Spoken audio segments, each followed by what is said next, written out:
Hola chicos, ¿cómo van? Regáleme un segundo, porfa. Bueno, aquí activo la cámara un momento para que me vean. No piensen que están solos. Hola chicos, ¿cómo van? Eh, ya estoy acá hablando con el profe para que se conecte de una vez.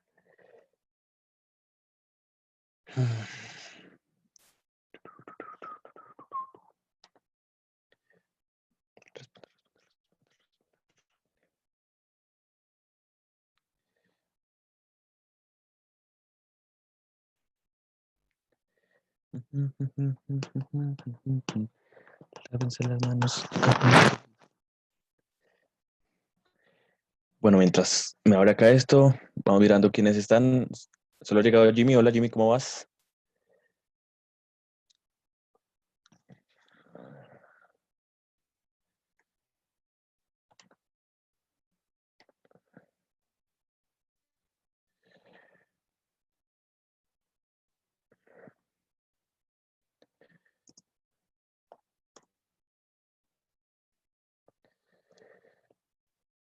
Bueno, mientras el profe se puede conectar, cuéntenme chicos, ¿cómo va todo? O bueno, aprovechemos ahí. Cuéntenme, chicos, cómo está el audio, cómo está la imagen, todo para ver qué hacemos, ¿vale?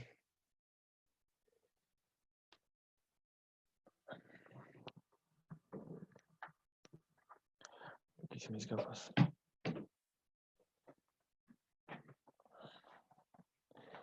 Ok, Jimmy, perfecto. Entonces, siendo así, no veo por qué los chicos podrían llegar a tener inconvenientes.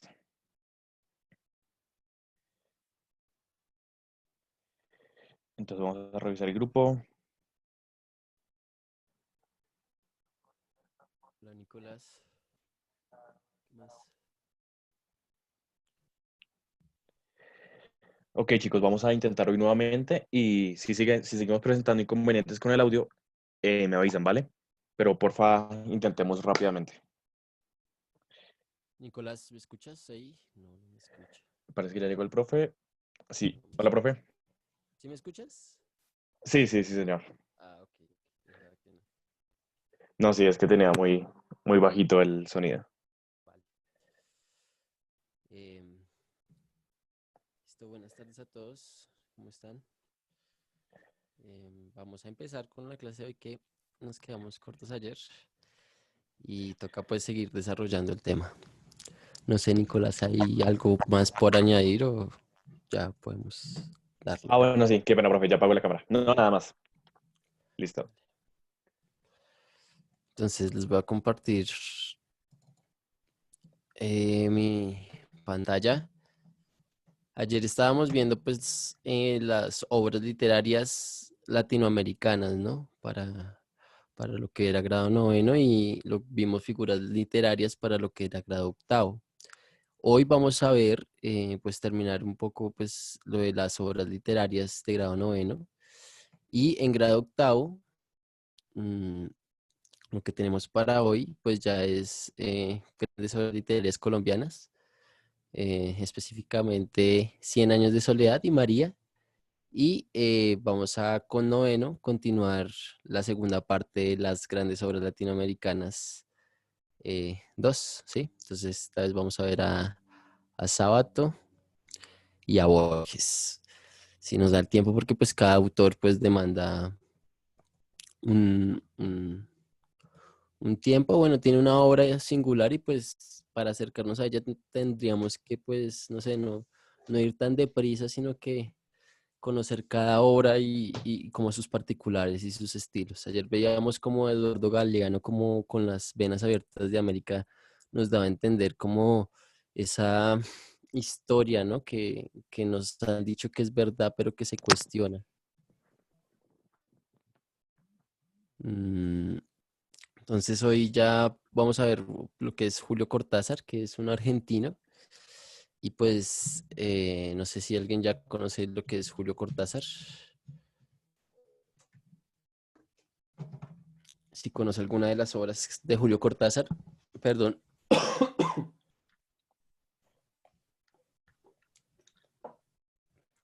Dentro de el movimiento literario que se marca Julio Cortázar, pues podríamos entenderlo como el boom latinoamericano, al cual también perteneció Gabriel García Márquez. Todo este tema es muy, pues, disfrutable porque uno se goza de la literatura, uno ahí sí, pues, es como el placer, ¿no? Ya no es tanto la teoría, lo conceptual, sino ya es uno saber que hay unos relatos, hay unas historias y hay también unas maneras de contar esas historias que las hacen peculiares y que las hacen únicas en su estilo, ¿no? Pues latinoamericano, debido a que eh, no sé si ustedes sepan que pues todos los que hicieron parte del boom pertenecían de por sí pues a familias de la burocracia que tenían pues ciertos privilegios y por eso es que ellos podían tener acceso a, no sé, obras literarias en Europa que estaban en el momento y pues la influencia se notó muchísimo. Gabriel García Márquez y también Cortázar y, o sea, nos podemos dar cuenta que acá Julio Cortázar, él nació en Bruselas, sí, pero pues a pesar de nacer belga, eh, él se consideraba muy, muy argentino, ¿sí? Entonces, acá podríamos ver pues un poco de los datos históricos de Julio Cortázar, que el 26 de agosto de 1914, y muere en París. Y eso que ustedes se dan cuenta que pues donde nace y muere no es en Argentina, pero a pesar de eso se consideró siempre como que un pues argentino, de por sí él se identificaba y era pues nacionalista en el sentido de que reivindicaba los símbolos y la patria y su madre, ¿no? Entonces, por eso es que podríamos entender como que pues sí hay una influencia de todos estos escritores de Europa, ¿sí? Pero pues ellos buscaban su identidad propia y singular y darle esa identidad al pueblo latinoamericano. Y por eso fue que, pues, todos esos como explosiones de intelecto que hubieron en diferentes partes de Latinoamérica fueron consideradas como boom, porque nunca eh, Latinoamérica había tenido un estilo propio de escritura, ¿sí? O había inventado nuevos géneros literarios, se había apropiado de la literatura con su identidad. Entonces aquí ya podemos entender un poco eh, como que la labor del creador y del escritor entra en juego y en papel a la hora de definir su cultura, ¿no? Y identificarse con ella. Ayer veíamos que la crítica de Eduardo Galeano era esa, ¿no? Cómo es que nosotros replicamos pues comportamientos y conductas que son totalmente dominantes de otras culturas hacia nosotros y que pues nosotros las aceptamos y las vemos naturales y las consideramos hasta buenas, ¿sí? Entonces, acá ya Julio Cortázar, pues y todo el movimiento del boom ya empezó a decir, oiga, no, el pueblo latinoamericano tiene que construir su propia identidad y como la literatura es una expresión y un reflejo, ¿sí? De la cultura, entonces pues vamos a hacer que mediante la literatura se vea reflejada esa identidad que realmente es Latinoamérica y no posibles como que disfraces o no más que disfraces como que eh, valores que se cambian, pero que no son netamente propios, sino que se tergiversan y se imponen, ¿no? Para dominar. Acá nos impusieron lo que fue el castellano, ¿sí? Y la religión. Entonces podríamos entender que nosotros no tenemos la lengua con la que hoy nos comunicamos, no es o sea, no era el castellano, habían muchas más lenguas y esas son las lenguas que algunas comunidades que son indígenas y aborígenes, pues aún eh, pues guardan y no dejan contaminar de parte de pues todo esto de la globalización, aunque pues ya vemos que eso es tan, tan, tan diverso que ya hoy en día la globalización ha afectado nuestro sistema, que por eso es que vemos indígenas y vemos, ¿sí? Ya con celulares, ¿sí? Ya adaptándose al fenómeno de la globalización. Y eso en un principio, pues es lo que estos literatos también buscaban al ser cosmopolitas, ¿sí? El hombre cosmopolita era el ser ciudadano del mundo, ¿no? Entonces no era tan solo un terreno local enmarcado en pues un territorio específico, sino que pues era más universal. Y normalmente estos escritores, sus obras son universales, por eso es que quedan en la que posteridad o quedan de manera perpetua en el tiempo. Entonces, acá podemos entender que Julio Cortázar en ese sentido pues también se manifestó ya en las ciencias humanas como profesor, escritor, poeta, ¿sí?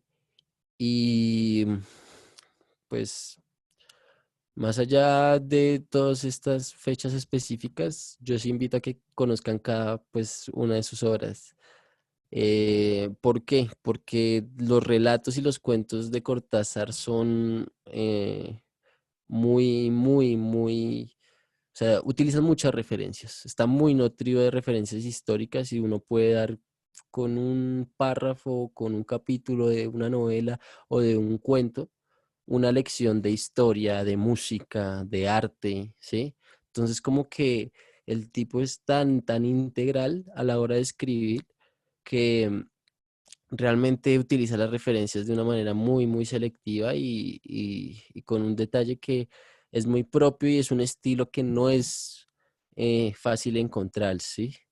O sea, cada quien adecua a sus gustos y a su subjetividad cierta información para hacer una creación, por ejemplo.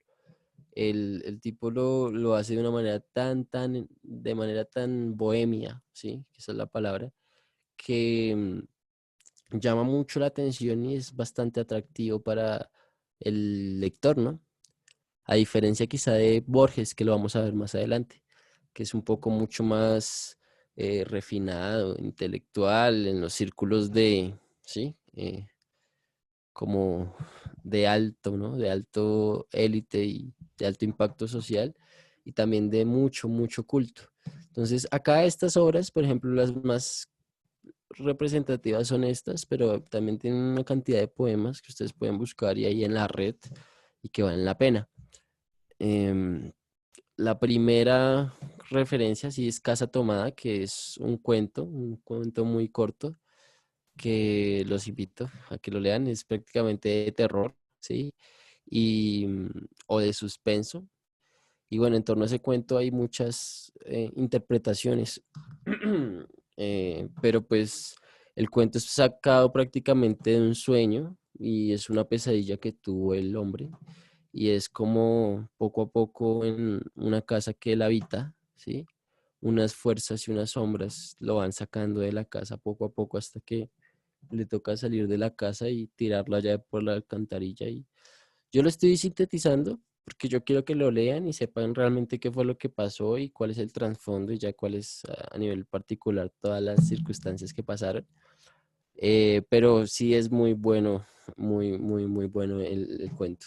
Fue el primero, ¿no? Como que el que más tuvo representación así a nivel de la sociedad, porque entonces unos empezaron a interpretar lo que ese cuento era una metáfora del pueblo argentino que en ese momento pues estaba luchando contra una dictadura y entonces sí, era la dictadura representada metafóricamente por... Y es algo interesante, yo les voy a mandar un link que habla en una entrevista justamente sobre este cuento y se lo voy a mandar a Nicolás después para que se los haga llegar, para que vean como el trasfondo del cuento y se interesen por él. Acá también aparece historia de cronopios y de famas y pues, pues yo me pasé acá este bestiario que también es una antología de cuentos y relatos que tiene también uno importante que se llama El Perseguidor. Entonces es bastante bueno porque habla de muchas referencias del jazz y o sea, tiene un lenguaje muy intrínseco y de hacer análisis. Y pues también una de las obras más representantes de Rayuela, ¿sí? En 1963, que es como la obra más significativa o novela más significativa de Julio Cortázar, porque en ella pues retrata ese hombre cosmopolita que está plagado pues de referencias, pero que pasa algo curioso en cuanto a su estructura y en cuanto a la innovación de cómo manifiesta Julio Cortázar al lector, cómo es que debe ser leída la obra. Y es que esta novela no la pueden ustedes leer, o sea, sí, o sea, la pueden leer de manera lineal, pero también pueden leerla de manera azarosa y van a entenderla igual. O sea, el libro está diseñado para que ustedes empiecen por diferentes capítulos, ¿sí?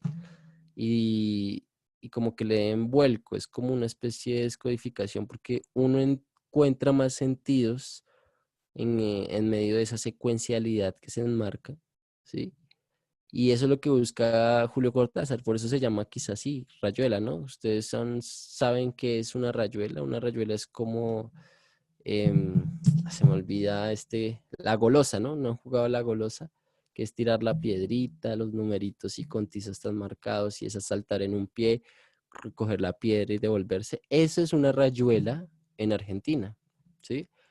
Entonces la metáfora acá que funciona con el libro y con lo que es la rayuela es que uno puede, pues, sí, intercambiar de diferentes maneras el sentido, sí, posicionarlo, buscarlo, o sea, tener el mismo contenido, pero desarrollarlo de diferentes órdenes, sí, y va a encontrar muchos más sentidos y muchos más significados de los que hay. Entonces, esto para el tiempo en el que se estaba escribiendo toda esta literatura, pues es una innovación, es algo pues prácticamente impensable, porque pues el canon común es de seguir una linealidad, ¿no? Una secuencialidad. Entonces, que haya una novela que se preste para yo leerla desde el capítulo 15 hasta el capítulo 21 y pasarme del 21 al 13 y del 13 al 57, ¿sí? Intercambiar eso, esa tabla de contenido, Rayuela, es justamente pues una innovación, es como que el lector tiene que ser más activo, ¿no? Más participativo.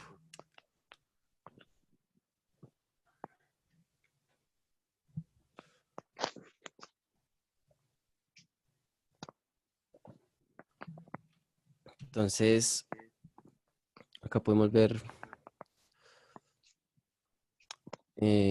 la obra de Historia de Cronopios y Famas. ¿Qué pasa en esta obra de Cronopios y Famas? Em, Son tres categorías que utiliza Cortázar como para hacer una analogía entre las clases sociales, ¿sí? Cronopios, famas y las esperanzas, ¿no? Entonces, hacía que pues, las famas eran como la clase alta, las esperanzas, la clase media, y los cronopios como la clase baja. Cada una de esas clases que representaba mediante esas categorías utilizadas, Cortázar las llevó a un nivel y a un desarrollo en que pues se mezclaban esas categorías, ¿sí? Pero entonces utilizar esas categorías como representación y como casi personajes dentro de un marco literario, lo que hizo fue como que todo el público llamara la atención porque pues, o sea, intercambió el sentido. Las famas la empezó a utilizar como un personaje dentro de un proceso literario y por eso es que hubo como una especie de desarrollo, ¿no? Entre lo que son las cronopios, las famas y las esperanzas, porque pues todas esos eran una alegoría ¿a qué? A las clases sociales.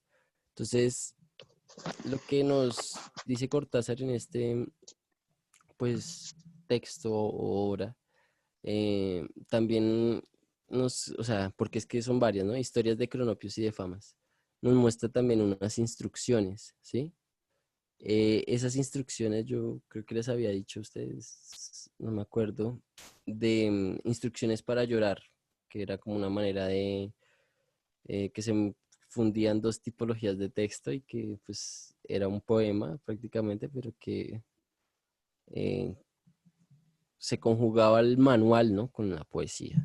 Entonces, por eso unas instrucciones. Y entre esas instrucciones también están para subir unas escaleras y, bueno, eh, buscaba como, si ven, fundir diferentes tipologías textuales y como que reinventarse la literatura porque no le está atribuyendo em, nombres cualquiera a personajes, sino que son categorías que son bastante, no sé, entran dentro de las ciencias humanas, ¿sí? Por eso es que son relevantes a la hora de situar a Cortázar como dentro de el panorama del boom, porque sin esta referencia de todo esto que les estoy mostrando, em, no sé, no hubiera posible una innovación. Nadie había hecho eso, ¿sí? Entonces, eso es de las instrucciones, tiene también una parte de las ocupaciones raras, el material plástico, y habla también de las historias de cronopios y de famas, que es lo que yo les comentaba, de las famas, las esperanzas y de los cronopios.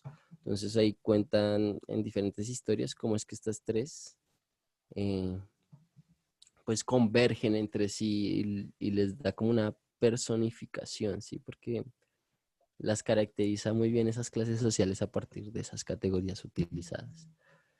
La rayuela, por el otro lado, pues lo que busca es manifestar ese hombre cosmopolita, ¿no? El ciudadano del mundo. Entonces es un personaje que se enamora, Oliveiro, ¿sí? De una maga, o así se llama la otra protagonista. Y pues este tipo siempre y esta nena van siempre de lado a lado, o sea, entre Argentina y París siempre están yendo y viniendo, y no solamente son ellos, sino un grupo de amigos. Entonces, dentro de eso hay muchas referencias a la música, muchas referencias al arte, a la historia, a la literatura. Y pues es bastante curioso porque es una novela que podríamos considerar moderna, ¿sí? Porque para la época nadie pues había manifestado ese ser latinoamericano y ese ser europeo y que fuera un literato testigo y que hubiera una obra que uniera los dos puntos, ¿sí? Y se estableciera esa comunión entre literatura, ¿sí? Latinoamérica y Europa, hizo que pues fuera bastante significativa, ¿no? Para considerar como boom y para considerarse como universal, ¿no?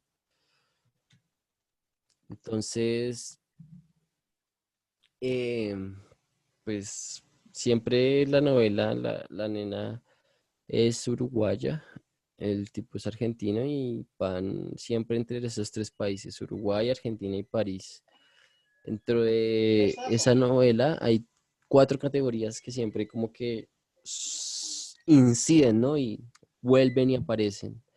Esas son los sueños, ¿sí? Los conflictos, más que todo conflictos a nivel económico, a nivel como vocacional, como, ¿sí? A nivel de cómo buscar el sobrevivir. La tercera categoría es la del amor, sí, constantemente pues había un amor, sí, pero entonces hay varios triángulos amorosos dentro de esa relación que les comento desde el principio, porque pues es o sea, no solamente son ellos dos, sino es un grupo de amigos. Y pues dentro de esa también hay unas despedidas, porque como son un grupo de amigos, eso es lo que constantemente siempre se enmarca, ¿no? Las despedidas, el ir y el venir, el no estar, ¿no? En una constante siempre, sino más bien el ser efímero, el ser fugaz, el ser parcial, eso. Julio Cortázar, pues ya para cerrar, dentro de esas dos quizá obras, podríamos entender lo que el llamado, ¿sí? Porque en Cronopios y Famas es como un retrato de la sociedad, ¿sí? Ya algo a nivel más macro, mientras que en Rayuela es algo más individual, ¿no? Pero pues ambas obras lo que como que recalcan es el sentido de qué es lo que implica vivir, ¿no? Eh, Más allá de ser positivista y avalar, no sé, la vida en sí misma, es replanteársela, ¿no? Pensársela. Por eso la palabra qué, ¿no? ¿Qué implica vivir? ¿En qué punto? Por eso es que hay situaciones muy intensas que Julio Cortázar pues los va a llevar dentro de sus narraciones, sobre todo en Rayuela, que ustedes van a darse cuenta de eso, sobre todo por el lenguaje poético que él utiliza, ¿no? Siempre constantemente está recalcando eso, el significado de los valores de la vida, del sentido. A veces el sentido puede ser otra persona o a veces el sentido puede estar dentro de sí. Y normalmente ese es el dilema que siempre está el protagonista debatiéndose, ¿no? Porque está el amor de la maga y está el Oliveira con todo lo que implica, ¿sí? Oliveira, que es pues un artista, que es un escritor, que, bueno, eh, en fin, o sea, siempre está esa dicotomía entre, ¿será que sí estoy viviendo realmente o me estoy perdiendo la vida? Que, que es vivir realmente y por estar viviendo una cosa que quizá no sea, o que pienso yo que sí es, pero no es, o realmente si yo estoy viviendo esta vida como quiero, plenamente, o entonces siempre está el cuestionamiento. Acá podemos encontrar pues un capítulo, este es el capítulo más famoso. Ustedes lo van a encontrar en YouTube, narrado por él. Es que yo no les puedo poner, creo que sonido porque no se escucha.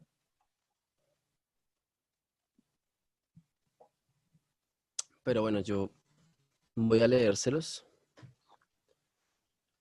A ver si más adelante me ayudan con otro fragmento de otro personaje, de otro literato. ¿Hay alguna participación antes de leer o hay algo que...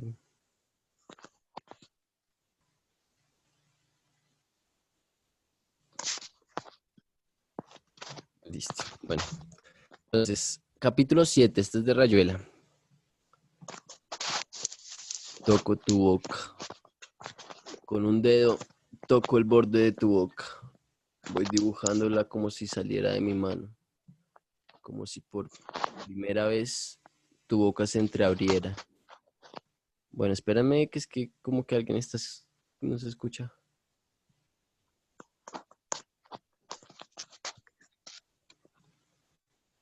Siento que alguien está... Listo, profe, ya silencié los micrófonos que estaban activos. Vale, eso. Listo, gracias. Para que me escuchen bien, porque no. ¿El poema? Listo. No había visto estas participaciones. Entonces, voy a leer otra vez Rayuela. Toco tu boca. Con un dedo toco el borde de tu boca. Voy dibujándola como si saliera de mi mano, como si por primera vez tu boca se entreabriera. Y me basta para cerrar los ojos, para deshacerlo todo y recomenzar. Hago nacer cada vez la boca que deseo, la boca que mi mano elige y te dibuja en la cara.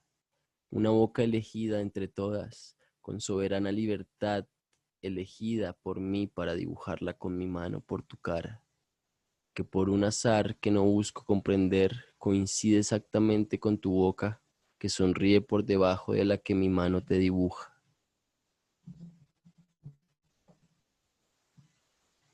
Me miras, de cerca me miras, cada vez más de cerca, y entonces jugamos al cíclope. Nos miramos cada vez más de cerca y nuestros ojos se agrandan, se acercan entre sí, se superponen y los cíclopes se miran, respirando confundidos. Las bocas se encuentran y luchan tibiamente, mordiéndose con los labios, apoyándose apenas la lengua en los dientes, jugando en sus recintos donde un aire pesado va y viene con un perfume viejo y un silencio. Entonces, mis manos buscan hundirse en tu pelo, acariciar lentamente la profundidad de tu pelo, mientras nos besamos como si tuviéramos la boca llena de flores o de peces, de movimientos vivos, de fragancia oscura. Y si nos mordemos, el dolor es dulce.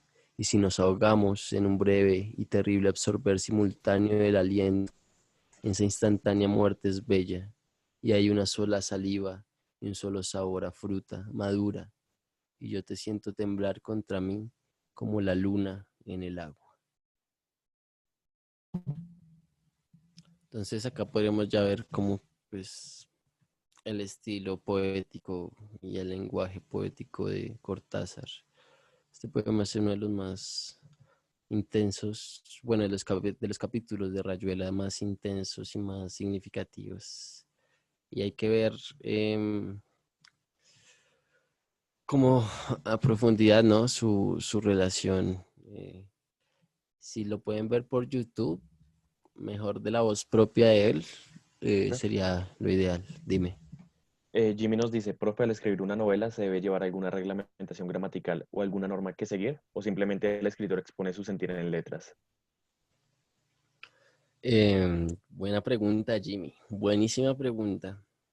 O sea, pues Bueno. uno tiene que conocer muy bien las reglas para saber romperlas. ¿Listo? Entonces, este tipo, ¿sí? Que es Cortázar, podría decir que esta obra que es Rayuela es algo innovador para la Bueno, literatura a ella le gusta más. y es algo innovador para la literatura porque lo que yo les decía, ¿no? Su contenido y su secuencia lineal totalmente cambia. Nunca había habido, pues nunca había, sí, habían hecho una obra así, nunca había creado una obra que no fuera lineal, ¿sí?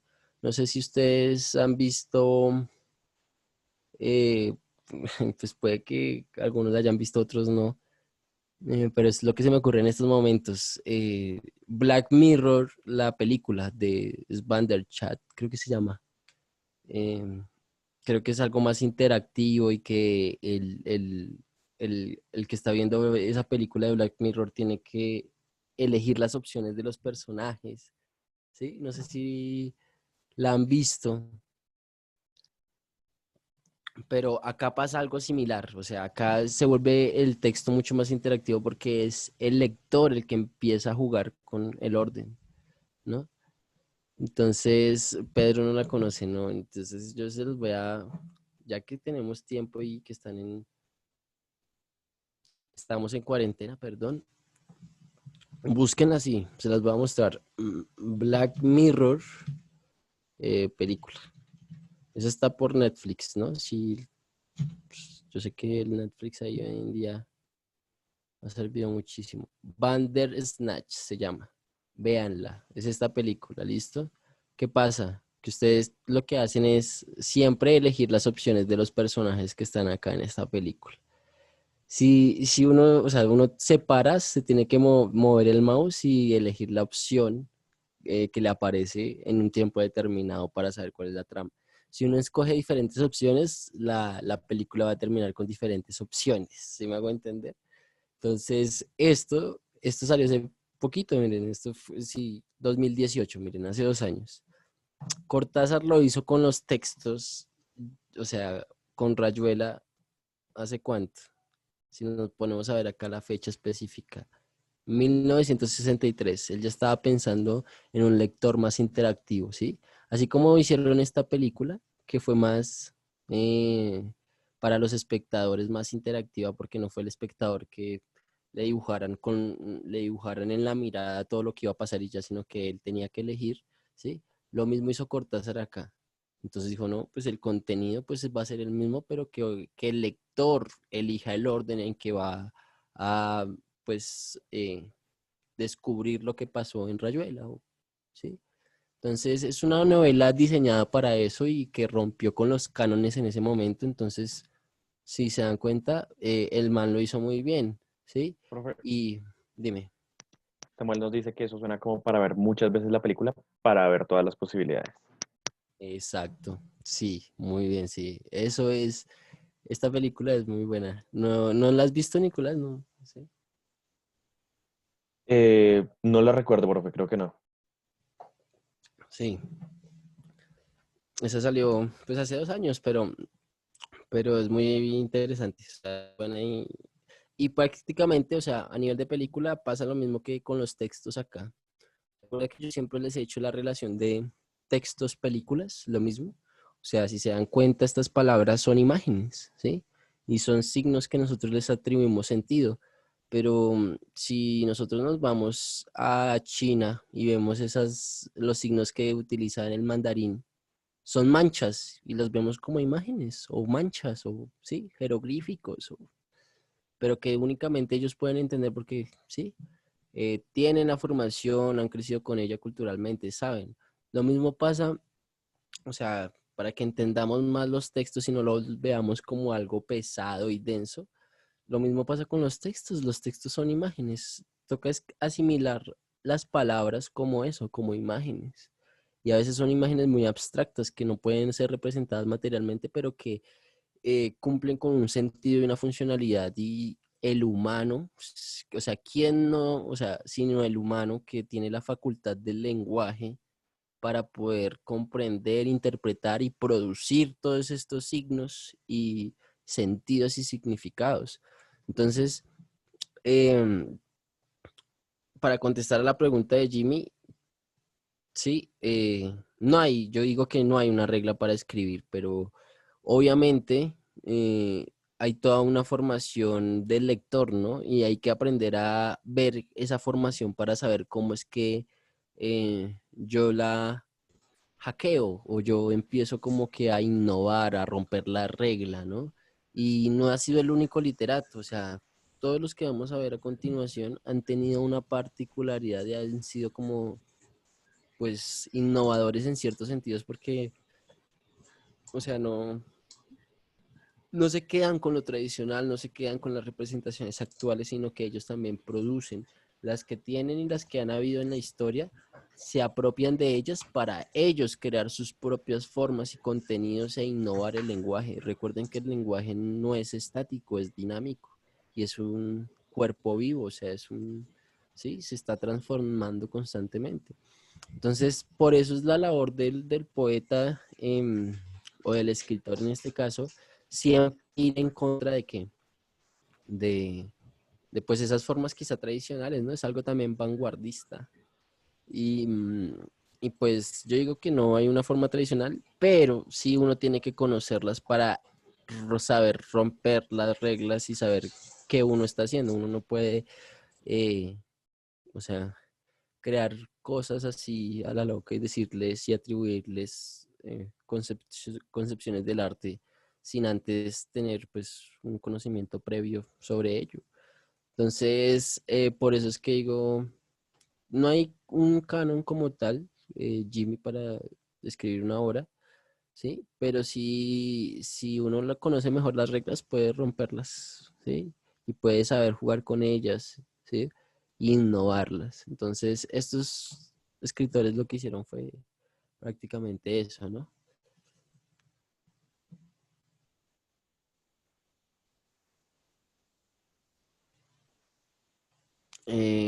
¿Listo? No sé si tienen más preguntas. Yo creo que no, entonces, listo. No, profe, no, no tiene preguntas. Pues por el chat no han dicho nada. Listo, listo. Entonces, hoy vamos a ver qué es lo que es 100 años de soledad y María, ¿sí? ¿Qué pasa con 100 años de soledad? Tenemos el tiempo pues, suficiente para, pues, eh, no sé, abordarlo de manera mucho más detallada y más profunda todos estos, porque pues, ¿cómo no vamos a conocer nuestro contexto colombiano de las obras literarias que fueron producidas? Y lo más posible es que les aparezca en el IFEX algo relacionado sobre 100 años de soledad, sobre María. Entonces, en vez de ir corriendo, ir así como vamos a como tomarnos el tiempo para entender estas obras en estos como aspectos principales, ¿no? El contexto histórico de los escritores, que son prácticamente los personajes y la trama, y pues la importancia en la literatura colombiana, ¿listo? Em, para eso, pues, ya son como datos mucho más contextuales que tienen que ver con Gabriel García Márquez. Él es un escritor que nace el 6 de marzo de 1927 y pues lo que busca prácticamente es, no sé, innovar tanto en la literatura que por eso es que fue Nobel. Su aspiración quizá más Perdón, su aspiración más como, eh, no sé, sublime fue la del Nobel y por eso es que lo conocemos. Sin embargo, yo creo que la obra de él no es una obra que nosotros nos sintamos como muy cercana porque lo vemos como, no sé, como muy tropical, muy barranquillero, muy... Entonces, más allá de eso, podríamos entender que Gabriel García Márquez, lejos del prejuicio, tenemos que ir a la obra para saber por qué es que, o sea, este costeño sí fue universal y lo leyeron en Europa, en Asia, en todos lados, sí, porque pues tenía un valor muy, muy particular. Entonces, él siempre, pues no sé, vivió en su país caribeño, natural, o sea, siempre fue lo que fue la zona del Caribe. Y después de eso, o sea, de haber vivido, porque él vivió con sus abuelos, ¿sí? Y fue muy influenciado porque sus abuelos, su abuelo era un general. eh, y pues lo que les comentaba en un principio, ¿no? Él también tenía como acceso de cierta manera por ser privilegiado a una familia del Estado, pues el conocimiento. Entonces, él pasó por varios, como por así decirlo, estudios. Él entró a estudiar Derecho en la Universidad Nacional y pues se dedicó más adelante a lo que fue el periodismo, ¿no? Él trabajó para el Heraldo, si no estoy mal, y luego para el Universal. em, y también para el Espectador. Creo que él tiene también como un artículo relacionado sobre el Bogotazo. No sé si saben qué fue lo que pasó en el Bogotazo, que, que fue algo muy, muy importante pues para acá, para Bogotá. ¿Alguien sabe qué pasó en el Bogotazo?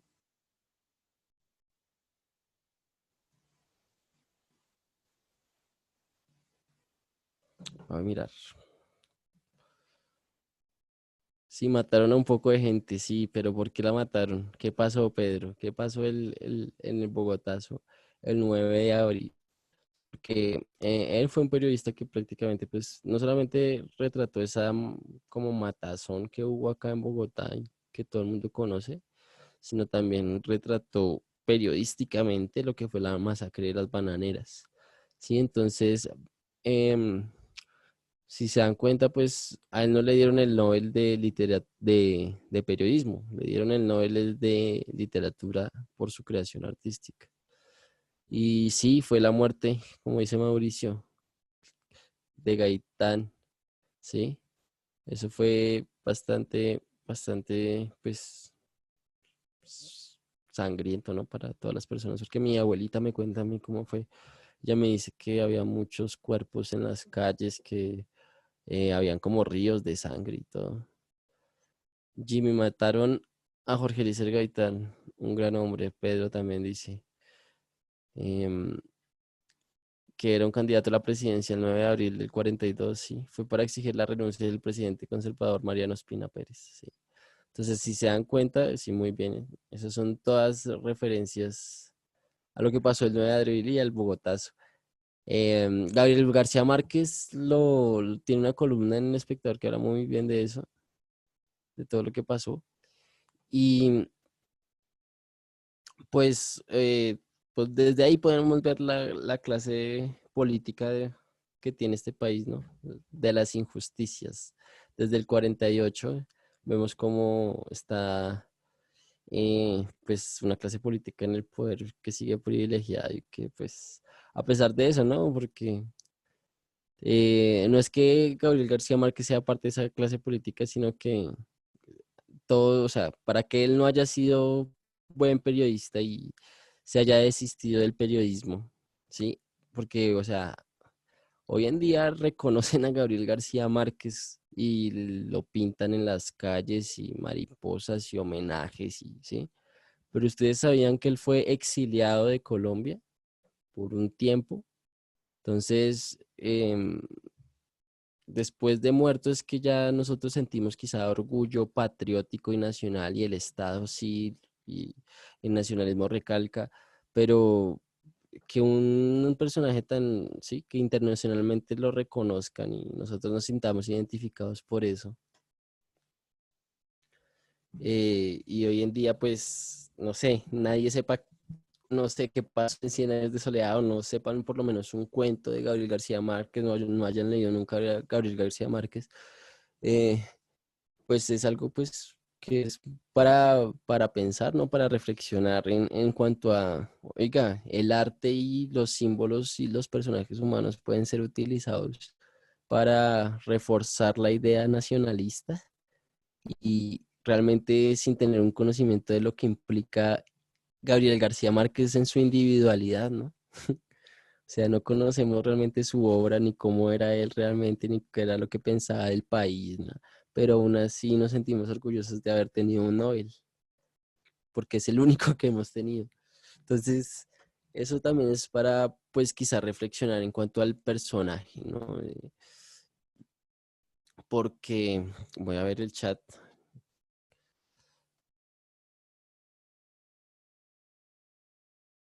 En el 48, 70 años.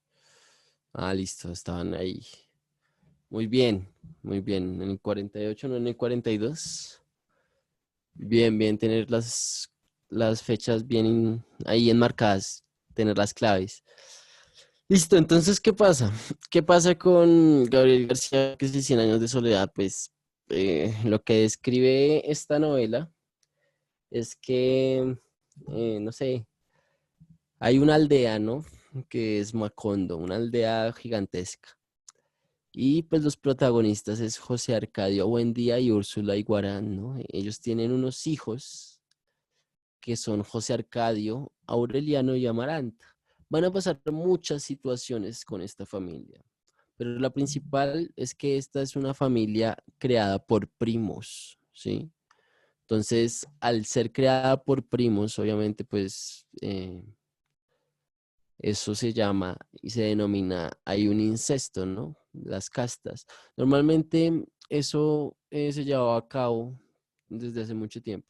Si se dan cuenta, la monarquía, dentro de sus linajes, lo que busca siempre para ampliar su descendencia y para ampliar su empresa es mezclar la familia, ¿no? Entonces, eh, ese incesto, acá Gabriel García lo retrata muy bien, ¿sí? Porque lo plaza un plano de vulgar, como es que alguien en la familia, o sea, se constituye una familia y un hogar y se tiene hijos a partir de la misma familia, ¿no?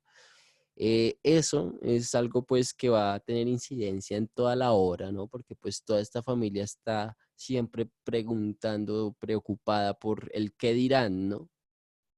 ¿Qué dirán los demás de que yo tenga este tipo de familia? ¿Y qué pasa con esta familia y con esta aldea? Que van a haber otros personajes que van a ir apareciendo aleatoriamente y que van a surgir circunstancias, ¿sí? En las que, como su nombre lo indica, el realismo mágico, ¿sí? Va a tomar protagonismo, ¿sí? ¿Por qué va a tomar protagonismo el realismo mágico? Porque esas circunstancias que son, entre comillas, reales, ¿sí? Se va a yuxtaponer lo mágico. O sea, ¿qué es yuxtaponer? Es reemplazar, es reemplazar.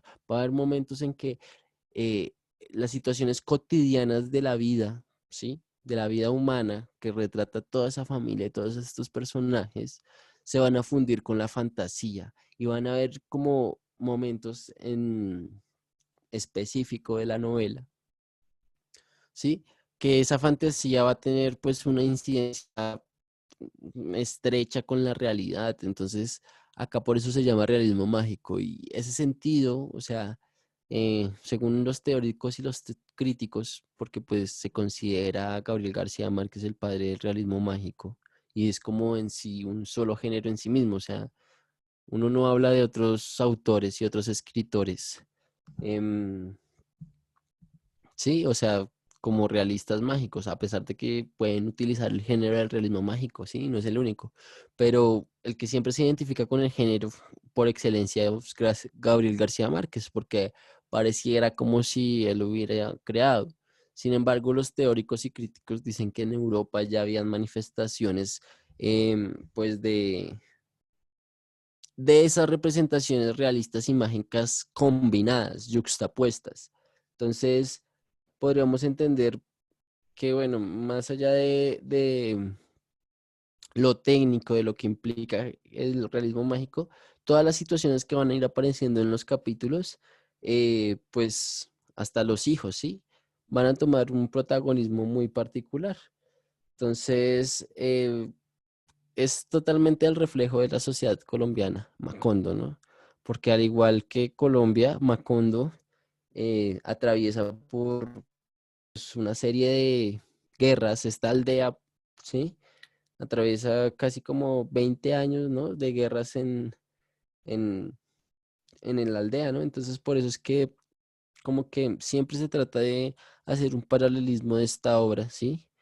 Con Colombia, ¿no? Entonces, por eso es tan significativa para nuestra nación.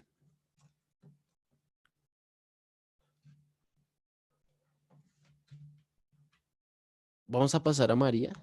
Ya me quedan 10 minuticos. Entonces, María, pues nace con Jorge Isaacs el 1 de abril de 1837 y es un libro que es una novela, así que también los críticos que dicen de ella que únicamente es superada por Gabriel García Márquez y que pues para la época esta novela ya en 1900 ya era leída por no sé, por varios autores ya considerados como costumbristas. Esta novela es netamente costumbrista, costumbrismo es como un género literario, un movimiento de creación literaria que se dio prácticamente en esta época en donde lo que buscaba, sí, no, pues finales no, pero sí, del siglo XIX, sí, eh, buscaba que las descripciones, siempre hacer descripciones muy específicas, detalladas de las figuras, de los paisajes, de los cuerpos humanos. Entonces, todo esto, pues, es como la característica esencial del costumbrismo, ¿no? Hacer como descripciones muy detalladas y de paisajes, de momentos y escenas y circunstancias, pero entonces se encargaban únicamente de hacer descripciones, eso, detalladas, o sea, cuando uno empieza a hacer varias descripciones, uno sin querer empieza a narrar. Entonces, el costumbrismo es eso. Entonces, hacer descripciones y esas descripciones lo que contaban era una serie de hechos que pues estaban llenos de paisajes, de sonidos, de figuras, y pues todo esto era algo muy romántico. Esto partió del romanticismo. Entonces, María lo que retrata es esa, ¿no? El amor, quizá lo veíamos en el Cortázar, quizá un poco más bohemio, ¿sí? Pero acá ya es un poco amor más idealista, ¿no? Más como eh, perfecto, por así decirlo, más puro, entre comillas. En cambio, pues en Cortázar veíamos que era algo más humano, más como que de idas y venidas, despedidas, los devenires del hombre cosmopolita, ¿sí? Acá ya, como es tan antiguo y es parte del costumbrismo, ya podemos ver también como que ese reflejo, ¿no? Del amor y del romanticismo y puede ser como una especie de tragedia quizá después, ¿no? Como Romeo y Julieta, no tanto amor y tanta belleza, tanto idealismo, pues lleva quizá a esa tragedia.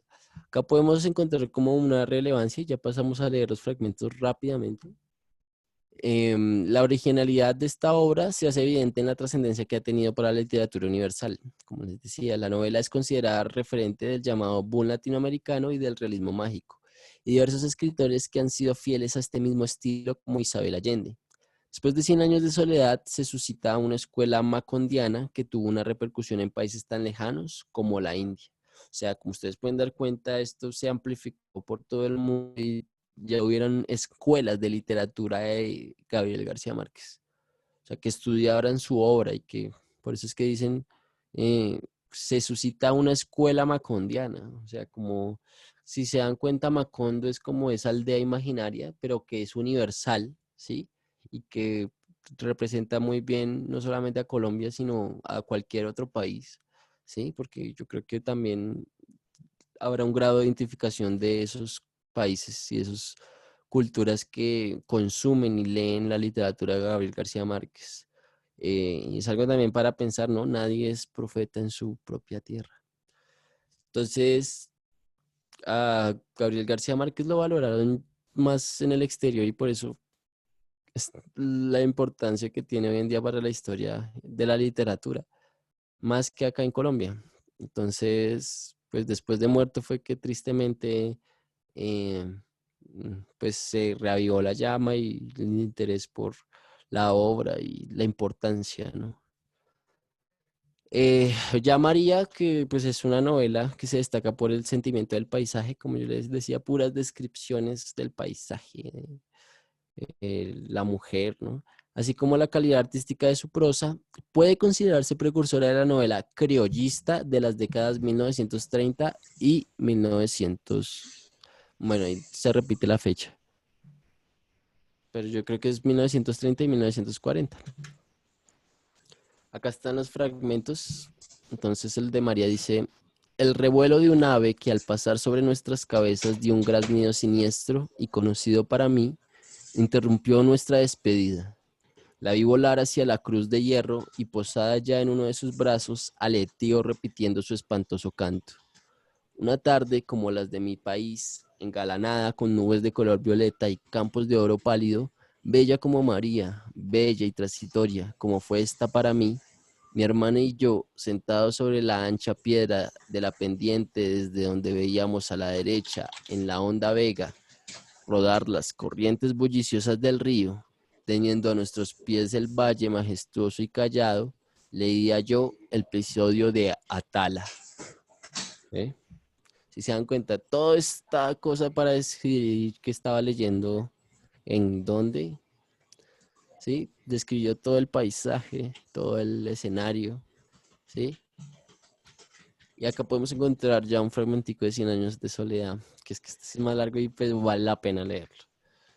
Muchos años después, frente al pelotón de fusilamiento, el coronel Aureliano Buendía había de recordar aquella tarde remota en que su padre lo llevó a conocer el hielo. Macondo era entonces una aldea de 20 casas de barro y caña brava construida a la orilla de un río de aguas diáfanas que se precipitaban por un lecho de piedras pulidas, blancas y enormes como huevos prehistóricos. El mundo era tan reciente que muchas cosas carecían de nombre y para mencionarlas había que señalarlas con el dedo. José Arcadio Buendía, que era el hombre más emprendedor que se vería jamás en la aldea, había dispuesto de tal modo la posición de las casas que desde todas podía llegarse al río y abastecerse del agua con igual esfuerzo, y trazó las calles con tan buen sentido que ninguna casa recibía más sol que otra a la hora del calor. En pocos años Macondo fue una aldea más ordenada y laboriosa que cualquiera de las conocidas hasta entonces por sus 300 habitantes. Era en verdad una aldea feliz donde nadie era mayor de 30 años y donde nadie había muerto. Vio una mujer vestida de oro en el cojote de un elefante, vio un dromedario triste, vio un oso vestido de holandesa que marcaba el compás de la música con el cucharón y una cacerola, vio a los payasos haciendo maromas en la cola del desfile y le vio otra vez la cara a su soledad miserable cuando todo acabó de pasar. Y no quedó sino el luminoso espacio en la calle y el aire lleno de hormigas voladoras y unos cuantos curiosos asomados al precipicio de la incertidumbre. Entonces fue el castaño, pensando en el circo, y mientras orinaba, trató de seguir pensando en el circo, pero ya no encontró el recuerdo. Metió la cabeza entre los hombros como un pollito y se quedó inmóvil con la frente apoyada en el tronco del castaño. En aquel Macondo olvidado hasta por los pájaros, donde el polvo y el calor se habían hecho tan tenaces que costaba trabajo respirar, recluidos por la soledad y el amor, y por la soledad del amor, en la casa donde era casi imposible dormir, por el estruendo de las hormigas coloradas. Aureliano y la amaranta Úrsula eran los únicos seres felices y los más felices sobre la tierra. Entonces, con esto pues terminamos ya la clase, chicos. Muchísimas gracias, espero que les haya Profe, gustado la clase. Dime. 100 años de soledad es muy largo. Pues, pues Tener hay 100 novelas años más de largas. soledad. Pues no, no es que sea, yo creo que una novela, o sea, al leerla, si es buena, eh, no sé, no se te va a hacer larga, ni se te va a hacer corta, ni, o sea, lo vas a disfrutar, ¿sí? Entonces, puede que en volumen, si uno diga, uff, tiene muchas páginas, son como 400, son como 500 páginas, ¿sí? Depende de la edición, ¿sí? Pero, pero no, o sea, es prácticamente la Biblia que nosotros en literatura debemos consultar en cuanto a Colombia. O sea, qué fuerte es ir al exterior y que nos hablen de Gabriel García Márquez y no saber quién es ni saber su obra. Entonces, pues yo sí como que hago la invitación de que la lean o la ojeen por lo menos. Algo que es muy curioso es que no va a ser representada en película porque tuvo muchos problemas, porque no sé, o sea, hay un dilema ahí, yo creo que lo vamos a dejar para mañana, sobre la literatura y el cine, pero muy interesante, pues, no sé, la clase. No sé si contesté a tu pregunta de muy larga. Sí, profe. Toca tener 100 días de soledad para leer 100 años de soledad. Sí, exacto. Pero no, es algo que créeme que es disfrutable y, o sea, uno va a entender muchas cosas de esta Bueno, sociedad colombiana en ese libro. Listo, profe. Entonces, pues nuevamente, muchísimas gracias por la clase, muchas gracias chicos por su asistencia Sí, y pues recuerden, nos vemos mañana nuevamente a la misma hora, ¿vale? listo. Muchas gracias a ustedes, chicos, por asistir, por estar atentos, por participar. Gracias a ti, Nicolás. Nos vemos mañana. Muchas gracias. Vale, profe. Con gusto. Vale. Chao, chicos.